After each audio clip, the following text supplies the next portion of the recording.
कहानी का शीर्षक है कर्मों की सज़ा। एक भिखारी रोज़ एक दरवाजे पर जाता और भीख के लिए आवाज़ लगाता, और जब घर मालिक बाहर आता तो उसे गंदी गंदी गालियाँ और ताने देता। मर जाओ, काम क्यों नहीं करते, जीवन भर भीख मांगते रहोगे।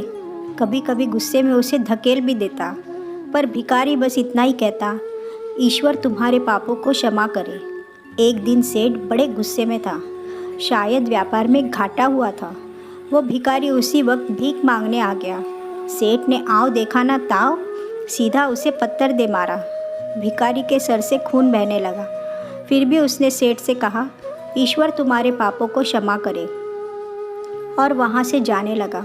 सेठ का थोड़ा गुस्सा कम हुआ तो वह सोचने लगा, मैंने उसे पत्थर से भी मारा, पर उसने बस दुआ दी। इसके पीछे क्या रहस्य है, जानना पड़ेगा। और वह भिखारी के पीछे चलने लगा। भिखारी जहाँ भी जाता, सेठ उसके पीछे जाता। कहीं कोई उस भिखारी को कोई भीख दे देता तो कोई उसे मारता, जलील करता, गालियाँ देता, पर भिखारी इतना ही कहता, ईश्वर तुम्हारे पापों को क्षमा करे। अब अंधेरा हो चला था। भिखारी अपने घर लौट रहा था। सेठ भी उसके पीछे था। भिखारी जैसे ही अपने घर लौटा, एक टूटी फूटी खाट पे एक बुढ़िया सोई थी, जो भिखारी की पत्नी थी। जैसे ही उसने अपने पति को देखा, उठ खड़ी हुई और भीख का कटोरा देखने लगी।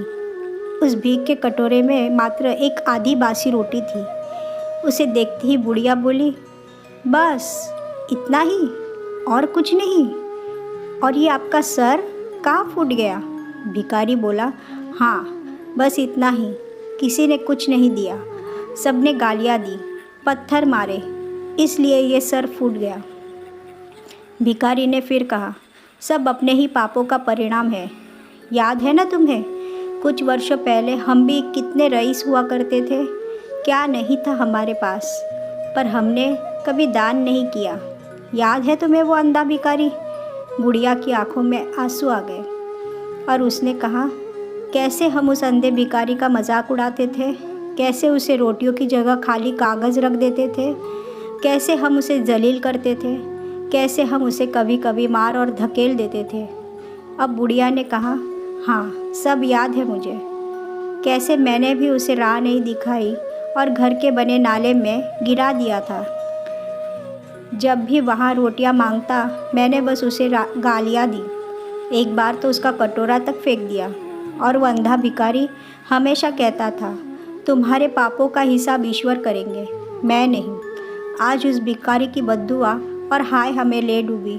फिर भिखारी ने कहा, पर मैं किसी को बद्दुआ नहीं देता, चाहे मेरे साथ कितनी भी ज्यादती क्यों ना हो जाए, मेरे लब पर हमेशा दुआ रहती है। मैं अब नहीं चाहता कि कोई और इतने बुरे दिन देखे। मेरे साथ अन्याय करने वालों को भी मैं दुआ देता हूँ, क्योंकि उनको मालूम ही नहीं वो क्या पाप कर रहे हैं, जो सीधा ईश्वर देख रहा है। जैसे हमने भुगती है, कोई और ना भुगते, इसलिए मेरे दिल से बस अपना हाल देख दुआ ही निकलती है। सेठ चुपके चुपके सब सुन रहा था। उसे अब सारी बात समझ आ गई थी। बूढ़े बुढ़िया ने आधी रोटी को दोनों मिलकर खाया और प्रभु की महिमा के बोल कर सो गए। अगले दिन वह भिखारी भीख मांगने सेठ कर यहाँ गया। सेठ ने पहले से ही रोटियाँ निकाल के रखी थी। उसने भिखारी को दी और हल्की सी मुस्कान भरे स्वर में कहा, माफ़ करना बाबा, गलती हो गई। भिखारी ने कहा, ईश्वर तुम्हारा भला करे, और वहाँ से चला गया। सेठ को एक बात समझ आ गई थी, इंसान तो बस दुआ बद्दुआ देते हैं, पर पूरी वो ईश्वर वो जादू कर्मों के हिसाब से करता है। इस जन्म में ना मिले पर भव में मिलता है। अपने अपने कर्मों का फल सबको मिलता है। हो सके तो बस अच्छा करे। वो दिखता नहीं है तो क्या हुआ, सबका हिसाब पक्का रहता है उसके पास।